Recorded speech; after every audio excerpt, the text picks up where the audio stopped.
প্রিয় দর্শক, সাজ্জাদ কাদিরের প্রীতি এবং শুভেচ্ছা নিন। এই মুহূর্তে আপনাদের সামনে কথা বলতে এসেছি পরবর্তী টার্গেটকে রাষ্ট্রপতি এবং সেনাপ্রধান, এই প্রসঙ্গটি নিয়ে আপনাদের সামনে এই মুহূর্তে কথা বলবো। আপনারা ইতিমধ্যে জানেন যে বাংলাদেশ আওয়ামী লীগ দল হিসেবে নিষিদ্ধ হয়নি। মানুষের মধ্যে একটা ভুল বার্তা যাচ্ছে, কিন্তু প্রজ্ঞাপনে যেটি এসছে সেটি হচ্ছে আওয়ামী লীগের কার্যক্রম নিষিদ্ধ করা হয়েছে বিচার কার্যক্রম বাস্তবায়ন না হওয়া পর্যন্ত। আওয়ামী লীগ আছে, দল আছে, কিন্তু আওয়ামী লীগের কার্যক্রমটা নিষিদ্ধ হয়েছে।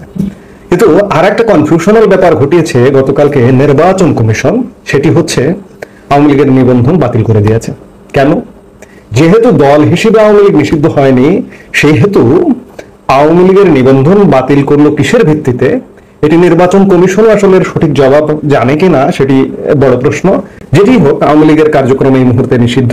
আমি বলবো যে এই যে সরকার গত 9 মাস ধরে নানা রকম পদক্ষেপের পর, কিংবা সরকারের যে দল এনসিপি কিংবা সমন্বয়করা সফল হলো, যেটি হোক, যে আওয়ামী লীগকে অফিসিয়ালি কার্যক্রম বন্ধ করতে এই মুহূর্তে সফলতার মুখ দেখেছে।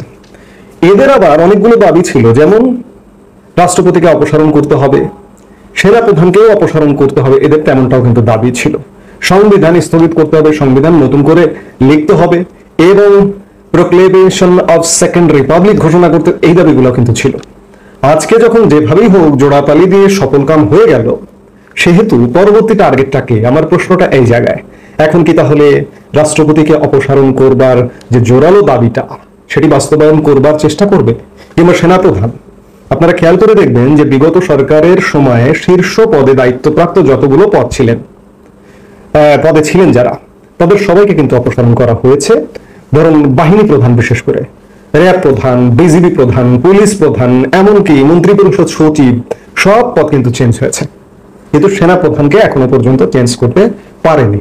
এখন এই জায়গাটাতেও কি তারা হাত দিতে চাইবে, কিংবা সেই হাতটা দিলে হাতটা কি থাকবে, নাকি হাতটা পড়ে যাবে? কে কাকে সরাবে?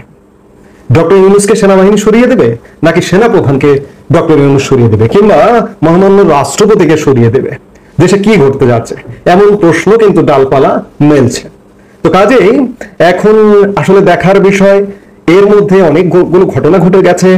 সেনাপ্রধান জেনারেল ওয়াকারুজ্জামানের মার্কিন যুক্তরাষ্ট্র সফরে যাবার কথা ছিল 11 মে, সেটি বাতিল হয়ে গেছে। আবার গত কয়েকদিন যাবৎ, বিশেষ করে এই যে হিউম্যানিটেরিয়ান করিডোর, যে করিডোর নিয়ে আলাপ করছেন বা অগ্রগতি, এগুলো কাজকর্ম করছেন, বিশেষ করে নিরাপত্তা উপদেষ্টার সাথে মিটিং করছেন। পিএসও এর মধ্যে গত পরশু কক্সবাজারও গিয়েছিলেন। PSO, that means principal staff officer lieutenant general Kamrul Cox's Bazar গিয়েছিলেন, গিয়ে আবার সেদিনই ফিরে এসছেন। অর্থাৎ হিউম্যানিটেরিয়ান করিডোর নিয়ে পিএসও কামরুল হাসান কাজ করছেন, নিরাপত্তা উপদেষ্টা কাজ করছেন, সেনাপ্রধান কিছুটা পর্যবেক্ষণ করছেন, সেনাপ্রধানও কাজ করছেন। তবে সব কথার শেষ কথা, এখন পর্যন্ত যেটি খবর ক্যান্টনমেন্টের বা সেনাবাহিনীর, সেটি হচ্ছে যে সেনাবাহিনী কিন্তু জেনারেল ওয়াকারুজ্জামানের নেতৃত্বে এখন পর্যন্ত ঐক্যবদ্ধ। আজকে হঠাৎ করে জরুরি পরিস্থিতি ক্রিয়েট হলো, বিশেষ করে আওয়ামী লীগ নিষিদ্ধ করা হলো, এবং খবর আছে যে আওয়ামী লীগ নিষিদ্ধের বিরুদ্ধে অবস্থান নিয়েছিলেন সেনাপ্রধান জেনারেল ওয়াকারুজ্জামান। এমনকি উপদেষ্টা পরিষদের বৈঠকে, আমি গতকালকের ভিডিও বলেছি, উপদেষ্টা পরিষদের বৈঠকের আগে সেনাপ্রধান যমুনাতে গিয়েছিলেন, তারপরে আওয়ামী লীগকে নিষিদ্ধ করা হলো। এখানে নিষিদ্ধ করবার ফলে এই যে যারা নিষিদ্ধকারী, তাদের তো একটু সাহস বেড়ে গেল, আত্মবিশ্বাসটা স্বাভাবিকভাবেই বেড়ে গেল। তারা তো এখন ভেবে নিতে পারে যে মহামান্য রাষ্ট্রপতিকেও এখন অপসারণ করা যাবে, সংবিধানকে ছুঁড়ে ফেলানো যাবে, সেনাপ্রধান জেনারেল ওয়াকারুজ্জামানকে অপসারণ করা যাবে। আসলে কি করা যাবে? এই জায়গায়, সব জায়গায় তো আসলে হাত দিতে হয় না। সব জায়গায় হাত দিলে, কোনো কোনো জায়গায় হাত দিলে হাতটা তো পুড়ে যেতে পারে। আমার তো মনে হয় যে পরিস্থিতিটা সেদিকেই যাচ্ছে। দেশের পরিস্থিতি আওয়ামী লীগ নিষিদ্ধের সাথে সাথে, আওয়ামী লীগের এখন কার্যক্রম নেই, কিন্তু দল আছে, কিন্তু দলকে নিষিদ্ধ করা হয়নি, আমি বারবার বলছি। তো সেই জায়গায় এখন যদি বর্তমানে যারা সরকারের দল কিংবা যারা সরকারপন্থী দেশে বিদেশে সমর্থক আছেন, তারা ডক্টর ইউনূসকে দিয়ে সেনাপ্রধান জেনারেল ওয়াকারকে অপসারণ করতে চান, বা অবসরে পাঠাতে চান, বা যে কোনো একটা ব্যবস্থা, অর্থাৎ তাকে পদ থেকে সরিয়ে দিতে চান। এই উদ্যোগটা নিলে কি হবে? তখন আসলে কে কাকে সরিয়ে দেবে? আমি বারবার একটু আগে যে কথাটা বললাম, যে সেনাবাহিনী কিন্তু ঐক্যবদ্ধ জেনারেল ওয়াকারুজ্জামানের নেতৃত্বে এখন পর্যন্ত। এখন পর্যন্ত সেনাবাহিনীর মধ্যে অন্ততপক্ষে কমান্ড ব্রেক করেনি যে আমরা জেনারেল ওয়াকারুজ্জামানকে মানি না বা জেনারেল ওয়াকারুজ্জামানের বিরুদ্ধে অভ্যুত্থান করব, এমনটা কিন্তু এখন পর্যন্ত এই খবরটা নেই। তো সেই জায়গায় ডক্টর ইউনূস যদি এই ধরনের ঘটনা ঘটাতে যান, এমনকি মহামান্য রাষ্ট্রপতিকেও যদি অপসারণ করতে চান, তাহলেই কিন্তু আমি বারবারই বলছি যে দেশের পরিস্থিতি কিন্তু পাল্টে যাবে। সেনাবাহিনী গত 9 মাস যাবত দেশের একটা বৃহৎ অংশ সেনাবাহিনী ক্ষমতা নেই বা ক্ষমতায় আসুক বা দেশে এই যে অচল অবস্থা এগুলো দূর করবার জন্য খুব গুরুত্বপূর্ণ একটা ভূমিকায় আসুক, কিন্তু সেগুলো সেই আশা, জনগণের সেই আশার গুড়ে বালি, আশা পূর্ণ হয়নি। কিন্তু এবার হয়তো পূর্ণ হয়ে যেতেও পারে, কারণ জেনারেল ওয়াকারকে যদি সরাতে চায় ডক্টর মোহাম্মদ ইউনূস, কিংবা শুধু জেনারেল ওয়াকার নয়, মহামান্য রাষ্ট্রপতিকেও যদি সরাতে যায়, তাহলেও পরিস্থিতি পাল্টে যেতে পারে।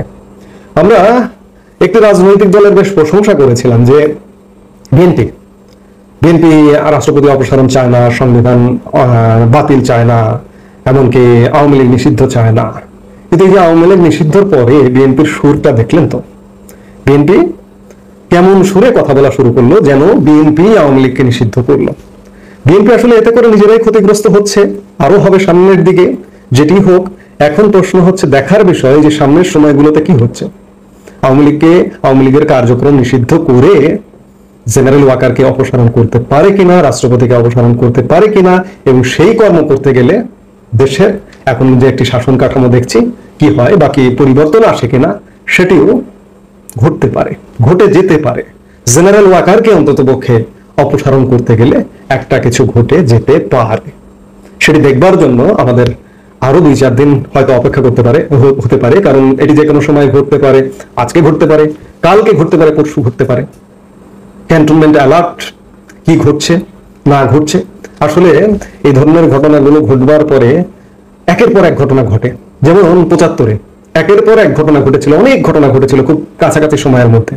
কিন্তু আজকে 2024-এ আওয়ামী লীগ সরকারের পতনের পরে কন্টিনিউ 9 মাস হয়ে গেল এই সরকারের বয়স দেখতে দেখতে, 10ম মাসে চলছে।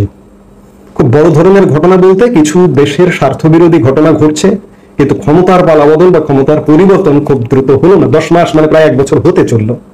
তো আজকে যদি এই কাজগুলো করতে যায়, তাহলে একটা কিছু ঘটে যাবে বলে এটি মনে হচ্ছে। আমি খানিক আগে যেটি বললাম যে আমাদের দেখতে হবে, আমরা সেই পর্যন্ত অপেক্ষা করবো, দেখি কি হয়।